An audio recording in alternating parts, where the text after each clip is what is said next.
Hello, hello, j'espère que vous allez bien. Moi, je me porte à merveille. Je vous souhaite la bienvenue dans la vidéo du jour dont la thématique est la suivante.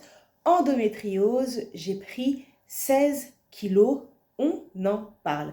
Mais avant de me lancer dans le vif du sujet, je prends le temps de me présenter. Je suis Aude Mbongi, fondatrice des Ambitieuses Créatives, art thérapeute, coach et mentor self-love.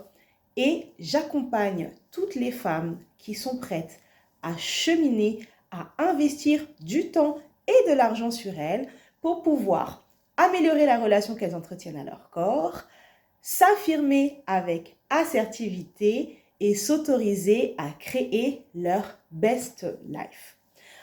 Dans la vidéo du jour, je voulais te partager mon expérience en lien avec l'endométriose, qui est une maladie féminine qui touche une femme sur 10. Avant de rentrer dans la thématique, de parler de l'impact de la maladie sur mon état de santé, mais également de l'impact de la maladie sur mon corps et ma transformation corporelle, je voudrais d'abord dire à toutes les femmes qui sont atteintes d'endométriose qu'elles ont tout mon soutien, toutes les Endo Sisters. Vous avez tout mon soutien. Je sais que ce n'est pas simple d'être atteinte d'endométriose parce qu'on est dans ce qu'on appelle l'errance médicale, qu'on souffre pendant de nombreuses années sans avoir de diagnostic posé, sans être réellement entendue ou comprise par le corps médical. On est face à un système, une société qui pense que nous chipotons, nous faisons du chichi, que nous faisons nos princesses, que nous nous écoutons trop.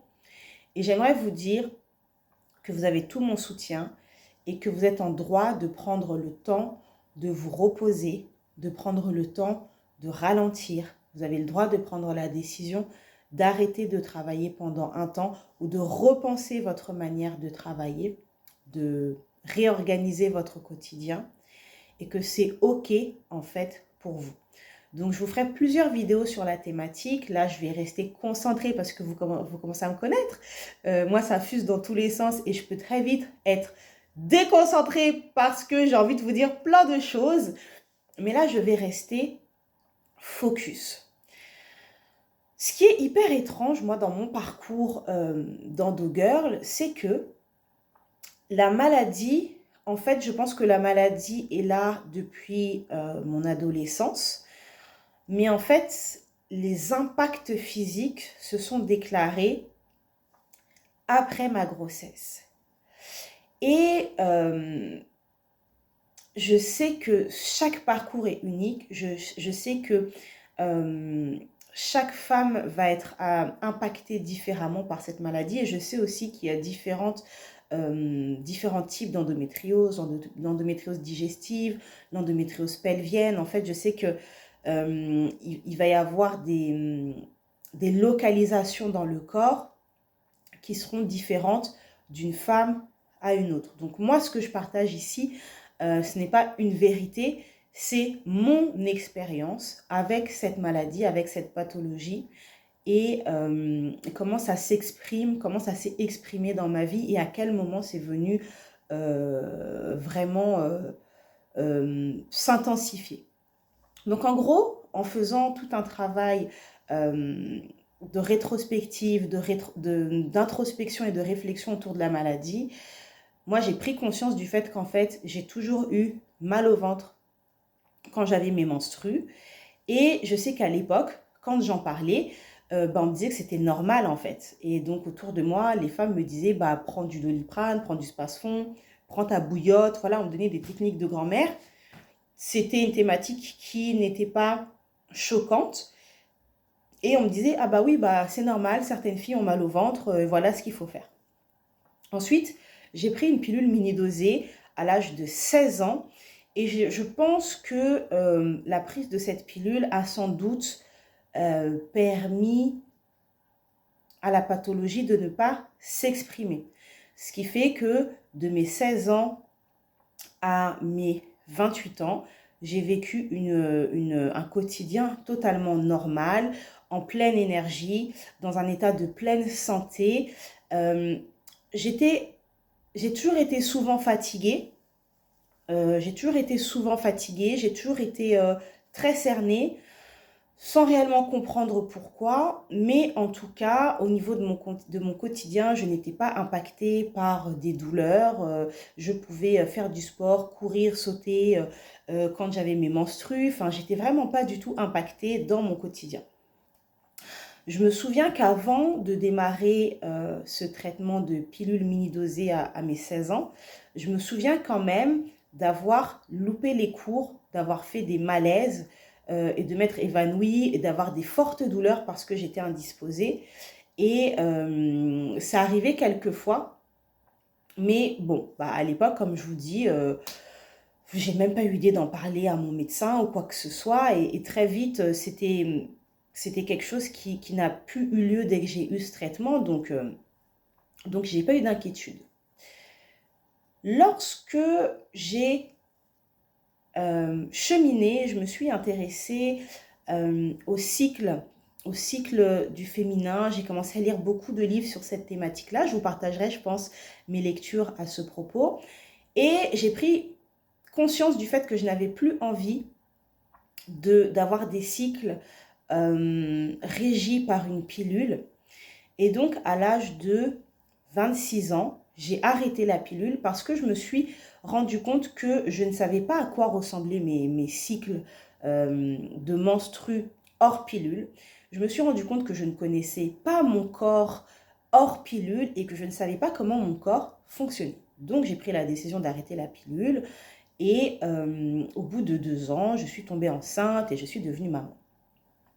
C'est à partir du moment où j'ai accouché que j'ai commencé à avoir des règles extrêmement douloureuses et violentes, à ne plus pouvoir me lever, à être ratatinée au sol, à être mal en point. Et au départ, je ne me suis pas inquiétée. Je me suis dit, bon, c'est peut-être un dérèglement hormonal.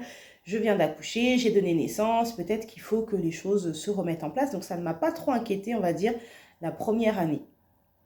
Et je me suis rendu compte que plus le temps passait, plus cet état se dégradait.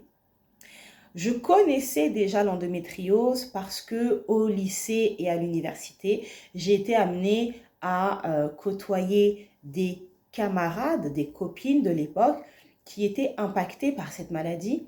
Et étrangement, quand elles m'en parlaient, ça m'était familier. C'est très intéressant sur ce ressenti que j'ai eu. Tu le sais, je travaille avec la danse, avec l'écriture, avec le corps.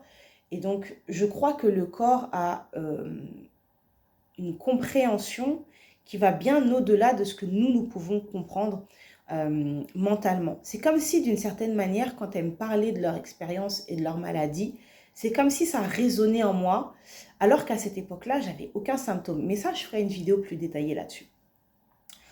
Donc j'ai accouché et les mois sont passés, les années sont passées et mon état a vraiment commencé à s'empirer et à se dégrader. Donc je dirais que jusqu'à 2021, j'ai tenu bon. J'étais mal en point, on va dire 8 jours dans le mois.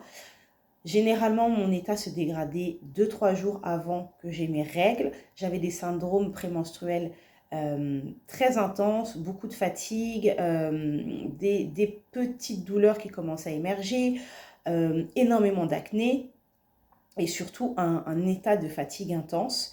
Mais on va dire que au niveau des symptômes, au niveau de mon état, j'ai tenu bon jusqu'en août 2021. Donc j'étais mal en point uniquement quand j'avais mes règles et après je pouvais reprendre une vie normale, faire mon sport, m'occuper de ma maison, aller travailler, m'occuper de mon enfant, faire des sorties, vraiment avoir une vie normale. À partir de septembre 2021, mon état s'est énormément dégradé. Et là, j'ai commencé à avoir des douleurs tout le temps, tous les jours, même lorsque je n'avais pas mes règles. Et là, ça a été très compliqué pour moi de passer par cette étape-là parce que autant j'avais accepté le fait d'être mal en point lorsque j'avais mes règles, d'être au bout de ma vie, d'être pliée en quatre, de ne pas pouvoir me lever, de ne pas pouvoir marcher, de faire des malaises, de ne pas être bien durant cette période-là. Je l'avais intégré et je vais même vous dire, je l'avais accepté. Mais commencer à avoir des douleurs tout le temps, tous les jours, là, c'était devenu une limite. J'avais atteint une limite qui n'était plus possible. Et je sais que ma mère m'a énormément soutenue dans le fait d'aller consulter les médecins et dans le fait d'aller creuser pour obtenir des réponses parce qu'elle me disait, mais ma fille, c'est pas normal que tu sois comme ça, tu es jeune, c'est pas normal que tu sois mal en point, c'est pas normal que tu puisses pas mener une vie normale, c'est pas normal que tu n'aies pas d'énergie, que tu aies des douleurs. Et donc, je dirais que c'est grâce à ma mère que j'ai pu aller creuser, faire des recherches. Et en novembre 2021, j'ai donc vu une gynécologue spécialisée dans les règles douloureuses et l'endométriose. Et lorsque je lui raconte mon histoire et mon parcours, elle me dit, bah écoutez, je pense que vous avez de l'endométriose, mais je vais vous faire les examens, on attend les résultats et à partir de là, on prendra les décisions qu'il faut.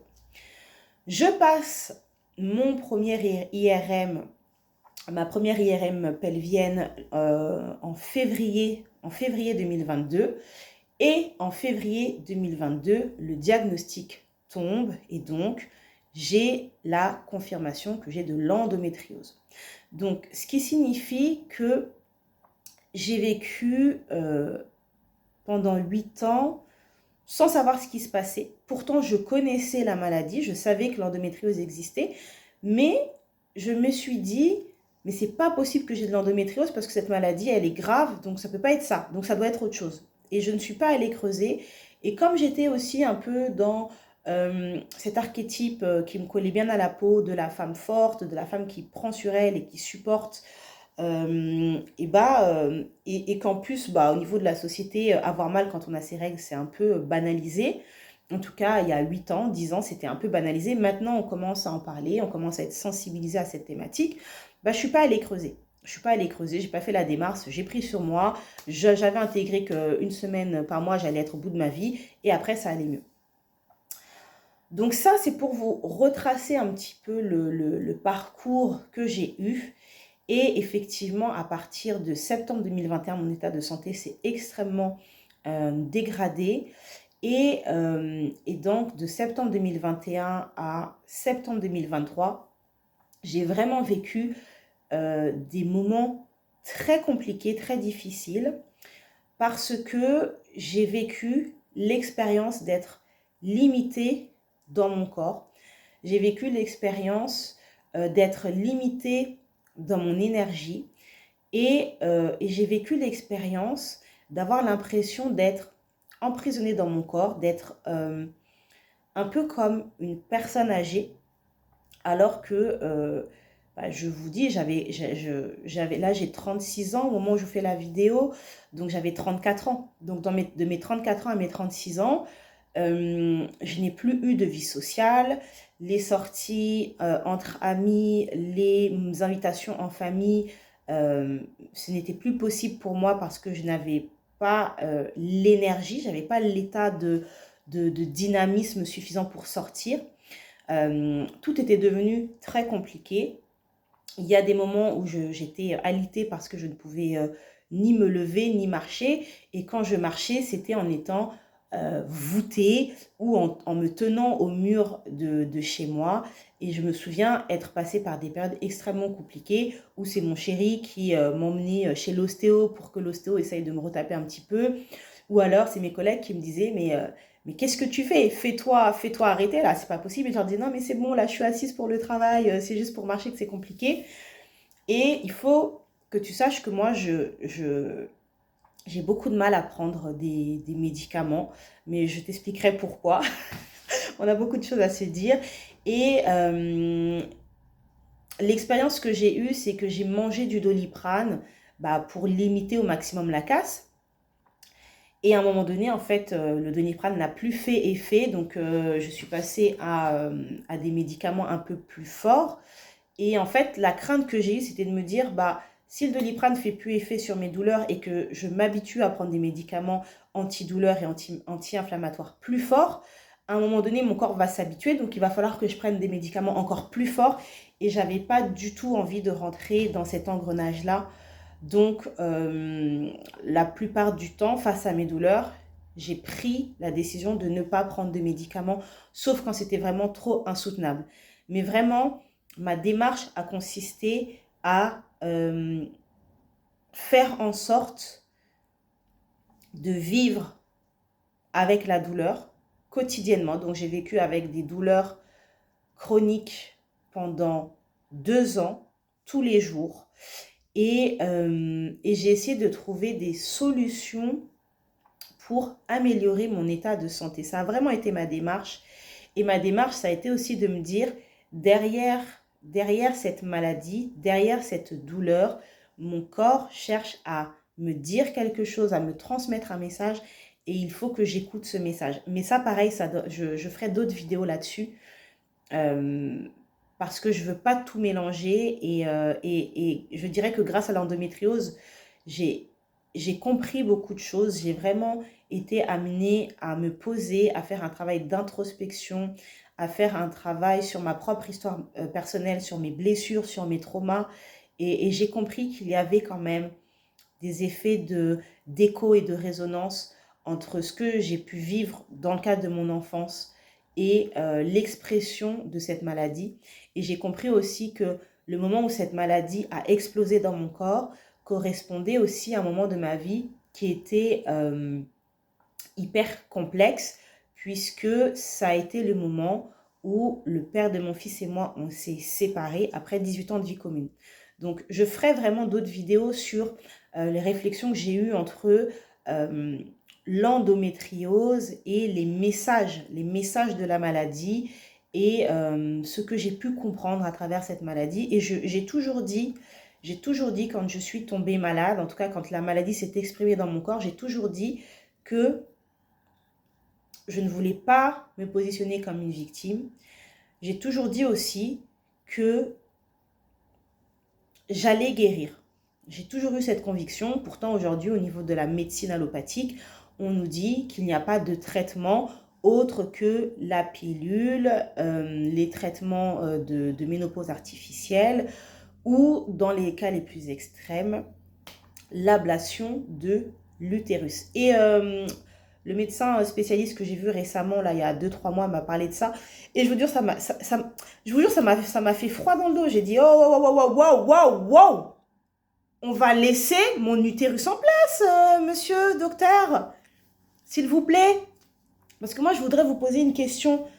Ils vont où après nos utérus? Genre, on les met dans des bocaux? Ils en font quoi? Enfin, est-ce que vous vous rendez compte que l'utérus, c'est un centre énergétique ultra puissant? Enfin, non, non. Laissez mon utérus en place, s'il vous plaît. Laissez ça en place. On va s'organiser. Ne vous inquiétez même pas, docteur. Non, mais ça m'a fait froid dans le dos. Mais vous inquiétez pas, je vous ferai des vidéos là-dessus parce qu'il y a beaucoup de choses à dire. Donc, là, on va revenir, maintenant que je vous ai fait un petit peu, une fois maintenant que j'ai planté le décor, on va revenir à la thématique qui est donc l'endométriose. Endométriose, j'ai pris 16 kilos en moins d'1 an. Donc, il faut que tu saches que moi, je suis quelqu'un qui faisait du sport pas tous les jours, mais en tout cas du lundi au vendredi, j'allais à la salle de sport. Le sport a toujours fait partie de ma vie, d'aller courir, de danser, de faire du yoga. J'ai toujours aimé faire du sport. J'ai toujours aimé danser. D'ailleurs, ce n'est pas un hasard si je me suis formée en art-thérapie. J'ai toujours été très créative. J'ai toujours aimé danser et écrire. Et quand j'ai découvert l'art-thérapie, je me suis dit, mais c'est génial, je vais pouvoir me former pour en faire mon métier. Donc, j'ai toujours été dans une dynamique où mon corps est en mouvement. Et donc, ce qui s'est passé, c'est que durant cette période donc, que je t'ai décrit, de septembre 2021 à septembre 2023, où vraiment j'ai vécu une expérience. J'ai pas envie de le teinter de quelque chose de négatif, parce que le message aussi que j'ai envie de transmettre à toutes les femmes qui sont concernées par cette pathologie, c'est que on peut prendre la décision de guérir et on peut avoir un impact positif sur notre état de santé. Voilà, on peut mettre en place un certain nombre de choses. Mais durant cette période où j'ai vraiment fait l'expérience de la limitation corporelle, c'est-à-dire que je ne sais pas si tu conçois le truc, un rien me fatiguait. Un rien me fatiguait. Tous les soirs à 20h30, 21h, j'étais couchée. Je faisais en fait ce que j'avais à faire, c'est-à-dire que ma maison, elle était tenue au carré, c'était rangé, c'était propre. Mes courses étaient faites. La nourriture, je faisais des choses très basiques parce que je n'arrivais plus à faire des plats, etc. etc. Emmener mon fils au sport, c'était devenu très compliqué. Mais j'ai fait le maximum pour lui éviter de louper des séances de sport. Mais il a quand même loupé cette année. Cette année, je suis fière de moi. Il y va tout le temps. Mais je sais que sur la période de l'année 2022 et 2023, le pauvre quoi. 2023, voilà. Mais 2022, ça a été compliqué. Et toutes les activités simples qu'on peut faire avec ses enfants, et bah, c'était compliqué aussi. D'ailleurs, j'ai mon fils qui m'a donné son avis sur la maladie. Je pense que je vous partagerai, parce que je l'ai enregistré, me parler. Il m'a donné son avis sur la maladie. C'est très instructif, c'est très intéressant. Mais il faut que tu t'imagines qu'en fait, la semaine, je me levais, j'allais bosser. Je bossais donc en tant que salariée, en tant que conseillère en insertion professionnelle. Certains soirs, j'avais mes rendez-vous avec mes clientes en art-thérapie, en coaching. Et une fois que j'avais fini ça, le week-end, je passais mes week-ends à dormir, en fait, pour recharger les batteries, tellement j'étais au bout de ma vie. Et pour reprendre la semaine d'après. Et ce qui s'est passé, c'est que j'avais tellement des douleurs, mes douleurs étaient tellement intenses que j'en étais arrivée au stade où je n'avais plus de force. J'avais plus d'énergie. Et donc, je n'avais pas la force d'aller faire mon sport. C'est tellement compliqué d'aller traîner. Vraiment, j'avais l'impression de traîner une carcasse, de me traîner. En fait, je me traînais. C'était très compliqué d'aller au sport. Donc, pendant cette période de 2 ans, j'ai arrêté le sport. Il y a des petites périodes quand même où j'avais des regains d'énergie. Donc, j'allais courir ou j'allais faire mes impros de danse. Mais ce n'était pas du tout régulier. Ça ne correspondait pas du tout à la régularité que j'avais eue jusqu'à présent. Et j'ai fini par accepter de prendre le traitement que les médecins m'ont proposé, à savoir la prise d'une pilule en continu. Donc, la première pilule que j'ai prise, c'est Optimizette. C'est censé régler tous tes problèmes. Vous connaissez, je fais toujours de l'humour. T'as l'endométriose? Prends la pilule, ma chérie. Tes problèmes seront réglés. Ça va aller. Bon, je vous l'ai dit tout à l'heure, moi, j'ai du mal avec les médicaments. Voilà, j'ai du mal. Mais ça fait partie de moi et de mon histoire, il y a une raison. Et donc, j'ai pris beaucoup de temps avant d'accepter de prendre ce traitement, mais j'étais tellement arrivée au bout de ma life que je me suis dit, ok, je vais prendre leur pilule. De toute façon, on va voir, il faut essayer. J'ai pris Optimizette. Et j'ai pris Optimizette. J'ai pris assez rapidement, j'ai pris 6 kilos, je crois. Assez rapidement, j'ai pris 6 kilos. J'ai dit, bon, ok. Et en prenant Optimizette, le fait est que j'avais toujours des douleurs. J'avais toujours des douleurs tous les jours. J'étais toujours mal en point. Mais je me suis dit, peut-être qu'il faut que le traitement fasse effet. Peut-être qu'il faut que j'attende. Donc, j'ai attendu. Donc, j'ai commencé par ce premier traitement que j'ai démarré en avril 2023. Et ensuite, j'ai vu un autre médecin spécialiste de l'endométriose qui m'a dit, mais non, Optimizette, c'est pas fait pour traiter l'endométriose. Je vais vous donner la pilule qui va révolutionner votre vie.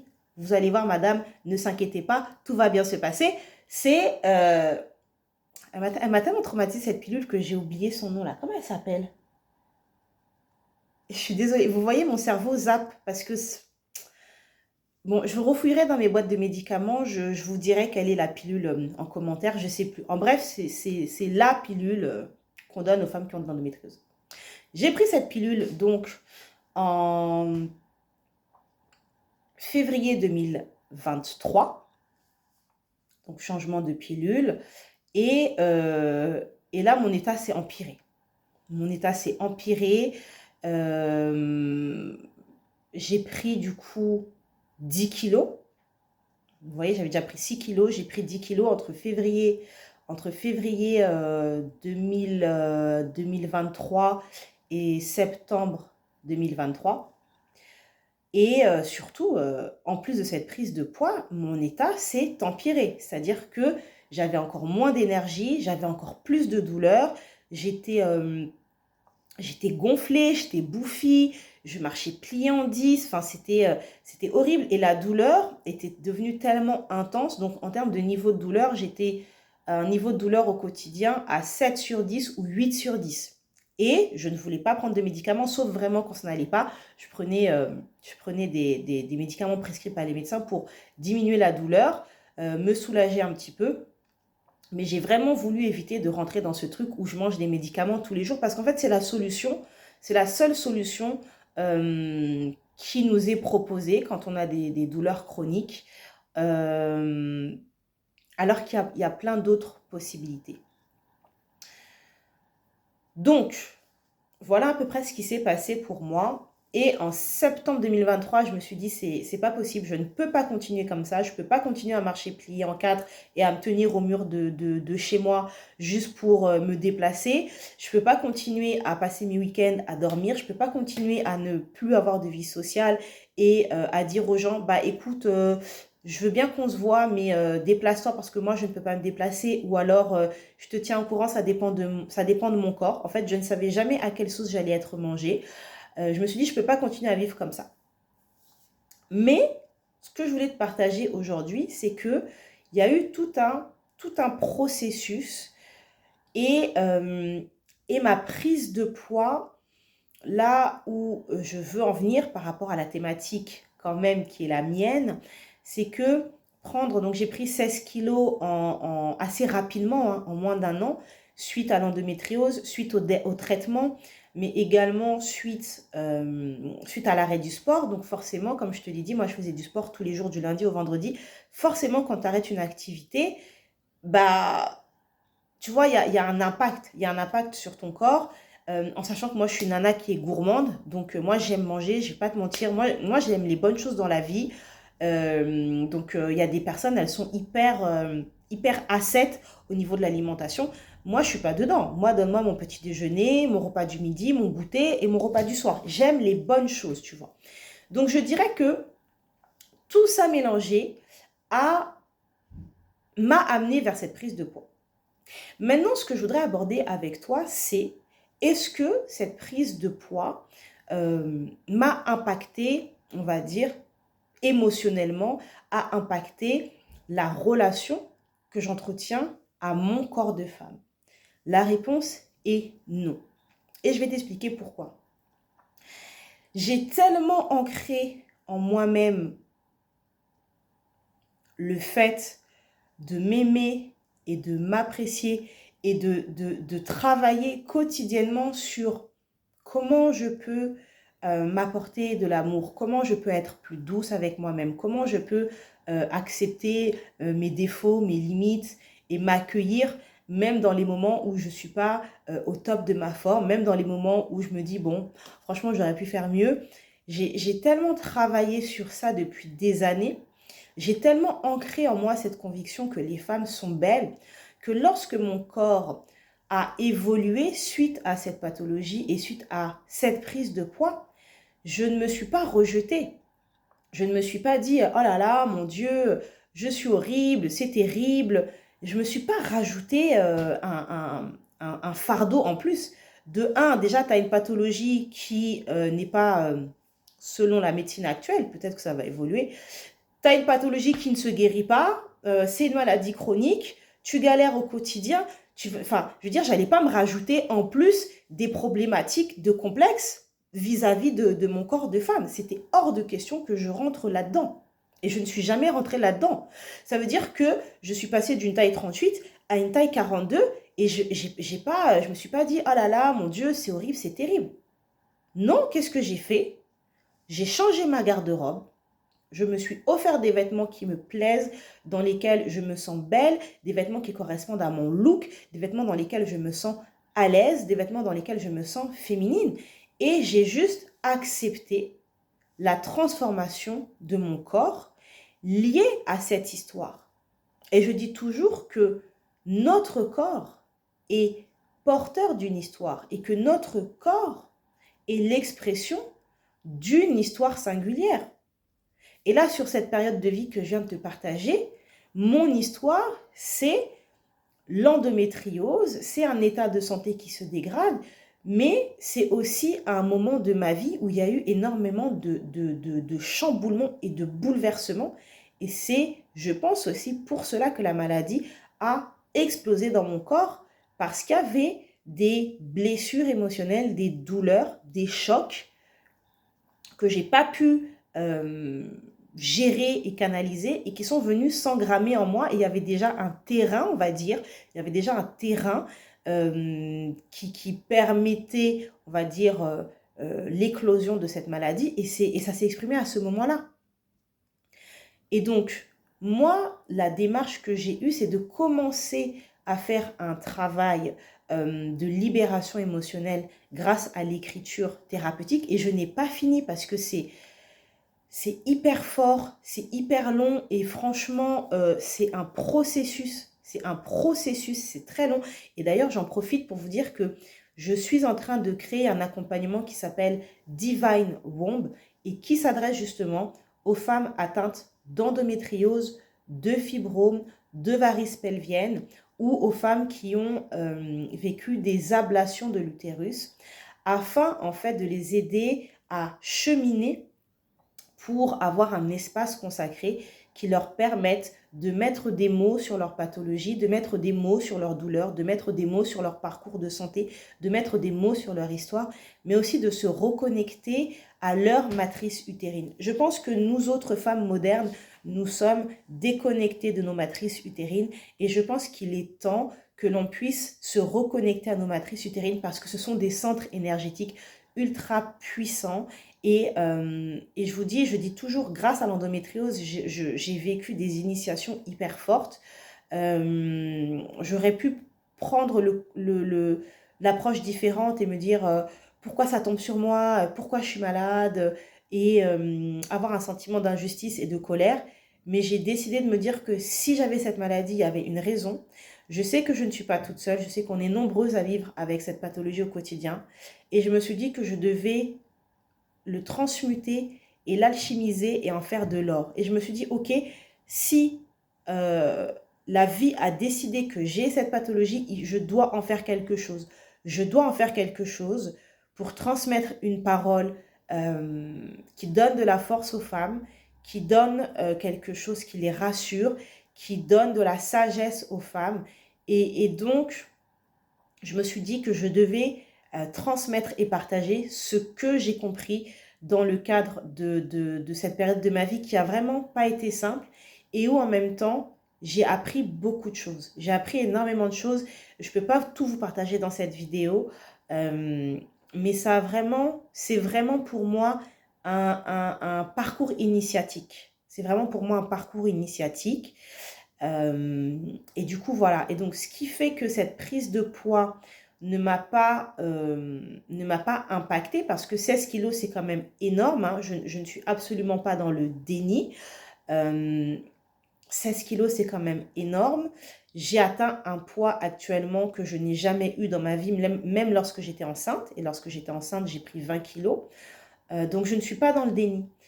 Mais cependant, je ne suis pas non plus dans le reproche ou dans un discours interne ultra négatif, parce que ce serait me rejeter moi-même, alors que je pense que cette maladie est une invitation à se reconnecter à soi, à se reconnecter à son corps de femme, à se reconnecter à ses émotions. Elle est quand même logée au niveau du chakra racine.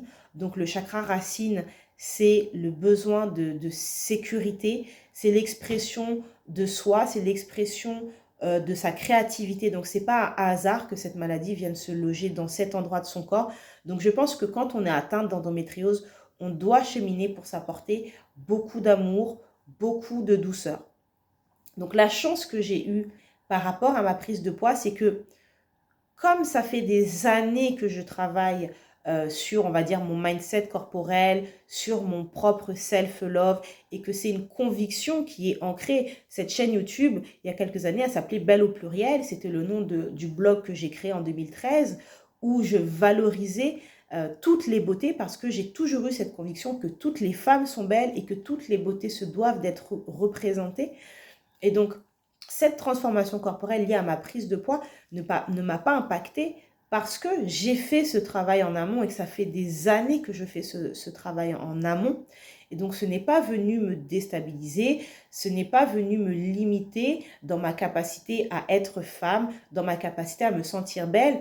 Et je vais même te faire un partage. J'ai rencontré mon nouveau compagnon en janvier 2023, au moment où j'avais déjà commencé à avoir cette prise de poids, la première phase de prise de poids, donc de 6 kilos. Et ensuite, quand je l'ai rencontré, j'ai eu donc cette deuxième prise de poids de 10 kilos. Et ce que je voudrais dire aux femmes, c'est que elles doivent s'autoriser à continuer leur chemin. Elles doivent s'autoriser à continuer à s'aimer elles-mêmes, et elles doivent s'autoriser aussi à se dire qu'elles peuvent être aimées et que ça n'a absolument rien à voir avec leur corps. Je sais que souvent, en tant que femme, on se malmène, on se torture l'esprit et on se dit « Ah non, je ne peux pas envisager de faire une rencontre parce que je ne sais pas quelles sont tes raisons, quelles sont tes croyances limitantes à ce sujet. » Parce que peut-être tu te dis, voilà, j'ai été mariée pendant 20 ans et personne ne voudra d'une femme avec 3 enfants. Ou peut-être que tu te dis, bah voilà, moi j'ai été en couple pendant 10 ans, je suis séparée et du coup, je sais plus comment ça se passe. Il y a plein de raisons qui peuvent te faire peur, ou te dire, voilà, moi je sais plus comment ça se passe, ou mon corps s'est transformé, je ne sais pas si je peux plaire aux hommes. Vraiment, moi, je t'invite à travailler sur toi, à travailler sur ta confiance en toi. Et je voudrais que tu t'autorises à te dire que le sujet, ce n'est pas ton corps. Ce n'est pas ton corps. Je sais que certains hommes ont des critères. Moi, mon compagnon, à la base, son critère, c'est les petits modèles, c'est les skinny. Voilà, je vais pas te mentir. Mais il s'est passé une connexion entre lui et moi qui va au-delà de l'aspect purement physique. Après, comment te dire, comme moi je m'aime et que je me trouve jolie, il a vu ça en moi et il me trouve jolie aussi. Je sais qu'il me trouve jolie et qu'il aime mon corps aussi tel qu'il est. Mais ce que je veux que tu comprennes, c'est que ton corps n'est pas une entrave à rencontrer une personne. Et je pense que c'est important que tu puisses entendre ce message, que tu puisses l'intégrer. Et je veux aussi que tu comprennes que un corps, ça change. Tu vois, moi, j'ai pris 16 kilos. Je sais que ce poids, je vais le perdre. Je sais que ce poids, je vais le perdre parce que j'ai décidé de le perdre, parce que ça a un impact. Je vais te donner un exemple tout bête. Là, ça va mieux. J'ai inversé la tendance, j'ai repris le footing et le sport. Parce que justement, j'ai pris le temps de lever le pied. J'ai arrêté ma dernière mission salariée en septembre. J'ai pris le temps de me reposer, de lever le pied, de soigner mon alimentation, de dormir, de me reposer, de me ressourcer. Et c'est pour ça que je te dis, si tu es atteint d'endométriose, autorise-toi à faire ça. Le monde ne va pas s'arrêter de tourner. Tu as le droit de te poser, de te reposer, parce que c'est juste nécessaire. Donc, j'ai pris ce temps-là pour me reposer, pour me recentrer, pour me ressourcer. Et donc, comme j'ai retrouvé plus d'énergie et que je n'ai presque plus de douleur, wow, mais je te ferai d'autres vidéos là-dessus, je n'ai presque plus de douleur, ou en tout cas, mon niveau de douleur, quand j'en ai, il est à 2-3 sur 10. Donc, il y a une nette amélioration.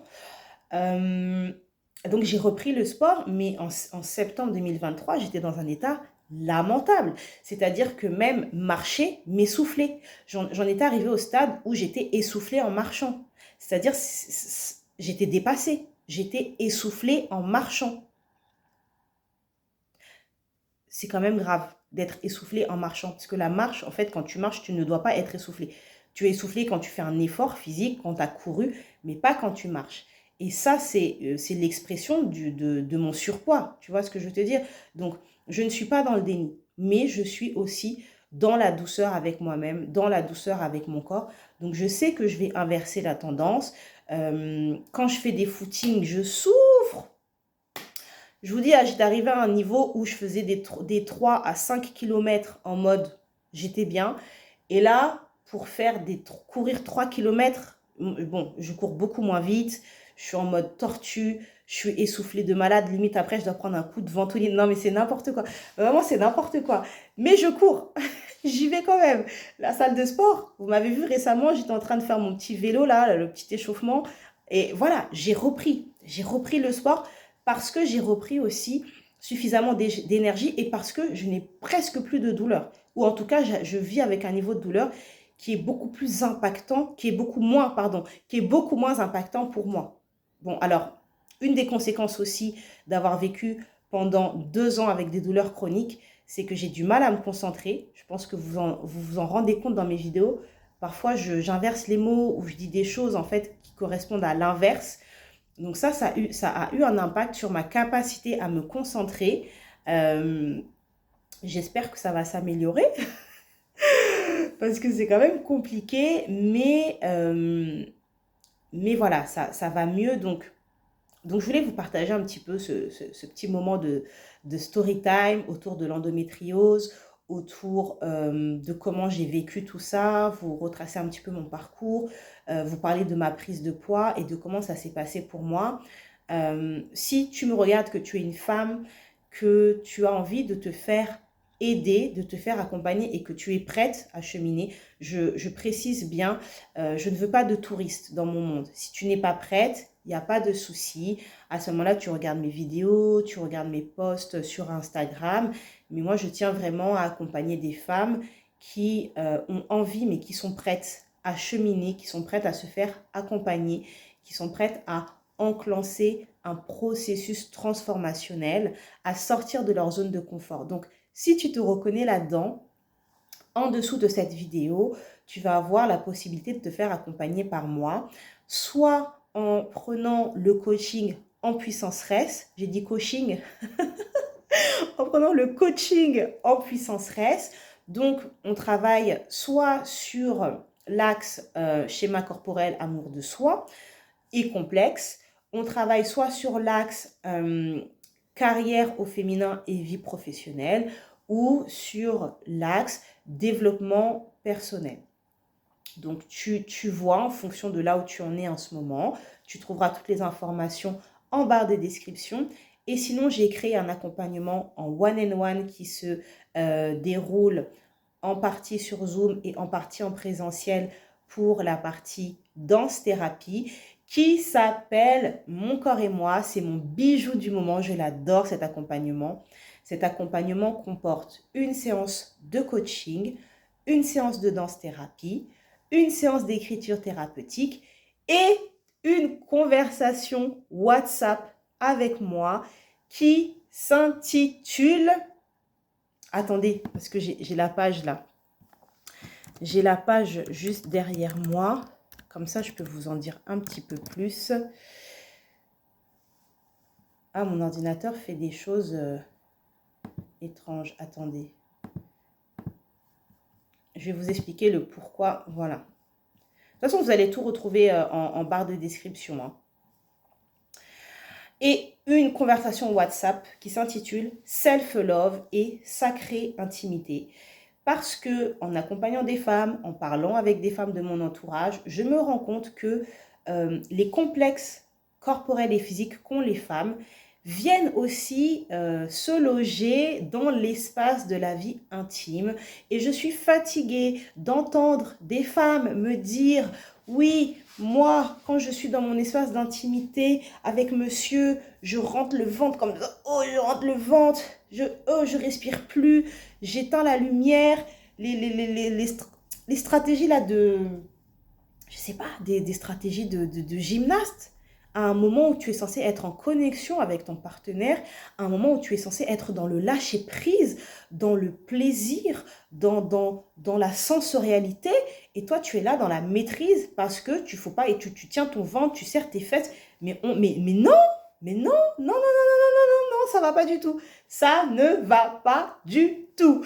Donc, voilà pourquoi j'ai conçu cet accompagnement. Je te laisse lire le contenu. Franchement, je suis trop fière. Et je crée mes sites toute seule. Je suis trop fière du résultat. Donc, même si tu ne prends pas cet accompagnement, s'il te plaît, va voir le site et puis dis-moi, Aude, c'est trop beau. Juste ça va me faire kiffer. Bon, j'ai fait une longue vidéo. Prenez soin de vous. Prenez soin de vos émotions. Prenez soin de vos rêves. Prenez soin de votre corps et envoyez-vous beaucoup d'amour. Je vous dis à bientôt pour une prochaine vidéo. Bye bye!